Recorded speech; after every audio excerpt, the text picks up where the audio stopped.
जय हो। इस प्रकार के प्रश्न यूपी टेट में पूछे जाते हैं या पूछे भी गए हैं। ओके, क्वेश्चन क्या है, संलग्न चित्र में कोण ए का मान होगा। ओके, हमें इसका मान पता करना है। देखिए ए बी सी इस प्रकार का दिया हुआ है, यहाँ पे x है, यहाँ पे x, यहाँ पे y, यहाँ पे y, यहाँ पे 108 अंश दिया हुआ है। ओके, अब देखिए हम देखिए इस सबसे पहले देखेंगे त्रिभुज BOC में, किसमें, त्रिभुज BOC में हम जानते हैं त्रिभुज के तीनों कोणों का योगफल कितना होता है, 180 अंश। तो कितना हो जाएगा, x प्लस वाई प्लस 108 अंश बराबर कितना हो जाएगा, 180 अंश। ओके, तो x प्लस वाई बराबर कितना हो जाएगा, 180 में से 108 को घटा देंगे तो कितना आ जाएगा, 72 अंश। आ गया समझ में। इसको समीकरण नंबर 1 मान लेते हैं। अब फिर क्या, पुनः त्रिभुज किस में लेंगे, बड़ा वाला त्रिभुज ABC में, किसमें, त्रिभुज ABC में। फिर त्रिभुज के तीनों कोणों का योगफल कितना हो जाएगा, 180 अंश। तो कोण A हो जाएगा और B की जगह क्या हो जाएगा, 2x हो जाएगा। ओके, x कितना हो जाएगा, 2x। इसी प्रकार C की जगह कितना हो जाएगा, y कितना हो जाएगा, 2y बराबर कितना हो जाएगा, 180 अंश। अब देखिए कोण A प्लस, इसमें 2 कॉमन ले लेंगे तो x प्लस क्या हो जाएगा, y बराबर 180 अंश हो जाएगा। x प्लस y का मान हमें पता है कितना, 72 अंश। ओके, तो 2 गुणे 72 करेंगे तो कितना करेंगे, 2 गुणे 72 बराबर 180 अंश। तो कोण A बराबर क्या हो जाएगा, 180 अंश माइनस 72 दूना 144। जब घटाएंगे तो कितना आ जाएगा, 36 अंश। कितना आ जाएगा, 36 अंश। विकल्प नंबर B सही हो जाएगा। फिर नेक्स्ट क्वेश्चन लेते हैं। दूसरा क्वेश्चन है 10 सेमी त्रिज्या के एक वृत्त में, वृत्त की जीवा के केंद्र से 6 सेमी की दूरी पर है। वृत्त की जीवा केंद्र से 6 सेंटीमीटर की दूरी पर है। जीवा की लंबाई ज्ञात करना। मान लीजिए इस प्रकार का वृत्त है। ओके, इसका त्रिज्या हमें पता है। इस तरह से केंद्र से जीवा पर डाला गया लंब है। मान लीजिए A, यहाँ पे B मान लीजिए, केंद्र O मान लीजिए।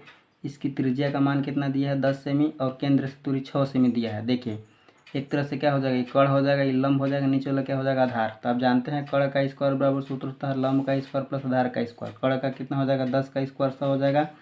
लंब का स्क्वायर 6 कितना हो जाएगा, 36 प्लस A स्क्वायर।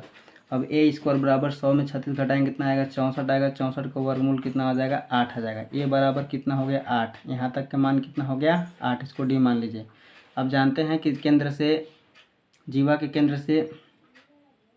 केंद्र से जीवा पर डाला गया लंब जीवा को 2 बराबर भागों में बांटता है। ये 8 है, ये भी 8 होगा।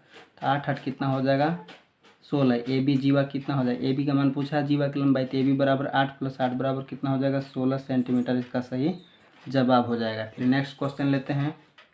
तीसरा क्वेश्चन क्या है, 40, 20, 10, 70, 50 का माध्य ऊंचाई होगा। ओके, देखिए माध्य ऊंचाई निकालने के लिए हम क्या करते हैं, माध्य ऊंचाई निकालने के लिए हम क्या करते हैं, सभी का योग। एक तरह से समांतर माध्य निकालना है। क्या निकालना है, समांतर माध्य बराबर क्या होता है, कुल पदों का योगफल बटे कुल पदों की संख्या। तो 40 प्लस 20 प्लस 10 प्लस क्या हो जाएगा, 70 प्लस क्या हो जाएगा, 50 बटे कितना है, 1 2 3 4 5, 4 2 6 1 7 7 14 5 19, यानी कि 190 बटा 5 यानी कि 38। इसका सही जवाब हो जाएगा। ओके, फिर नेक्स्ट क्वेश्चन लेते हैं, क्योंकि हम समय नहीं लेंगे, क्योंकि कम समय में ही करना रहता है। कोई धन साधारण ब्याज की दर से 8 वर्ष में 2 गुना हो जाता है। 4 गुना होने में उसे कितना टाइम लगेगा या समय लगेगा। देखिए मान लेते हैं मूलधन 100 रुपया है। कितना है, 100 रुपया मान लेते हैं। और इसमें टाइम कितना दिया है, टाइम समय कितना दिया है, 8 वर्ष दिया है। ओके, 8 वर्ष में 2 गुना हो जाता है, यानी कि मिश्र धन कितना हो जाएगा, 2x। तो हमारा साधारण ब्याज सिंपल इंटरेस्ट कितना हो जाएगा, मिश्र धन माइनस क्या हो जाएगा, मूलधन। इसमें हम क्या करते हैं, घटाते हैं। तो 2x में x घटाएंगे तो x हो जाएगा। ओके, इतना समझ में आ गया।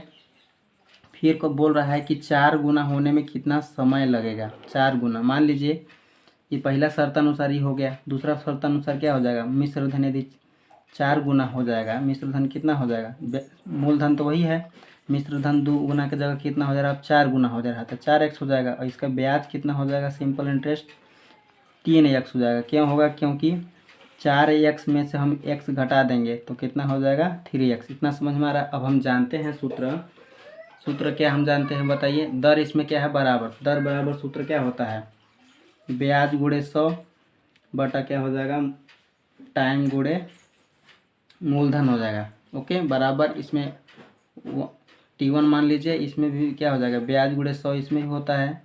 दर बराबर, ओके, दर बराबर सूत्र होता है ब्याज गुणे 100 और बटा समय गुणे क्या होता है, मूलधन। इसी प्रकार यहाँ पे T2 मान लीजिए गुणते P। अब देखिए 100 से 100 क्या हो जाएगा, कट जाएगा। शुरू में साधारण ब्याज कितना है, x है, तो यहाँ पे x रख लीजिए। ओके, यहाँ पे T1 है, T1 कितना है 8 वर्ष है, तो यहाँ 8 रख लीजिए। फिर SI कितना है, SI कितना है 3x बाद में, तो यहाँ पे 3x रख लीजिए। और T2 का मान हमें ज्ञात करना ही है। मूलधन इसमें कितना, P से P क्या हो जाएगा, कट जाएगा क्योंकि मूलधन बराबर है इसमें। आगे समझ में। अब देखिए x से x भी क्या हो जाएगा, कट जाएगा।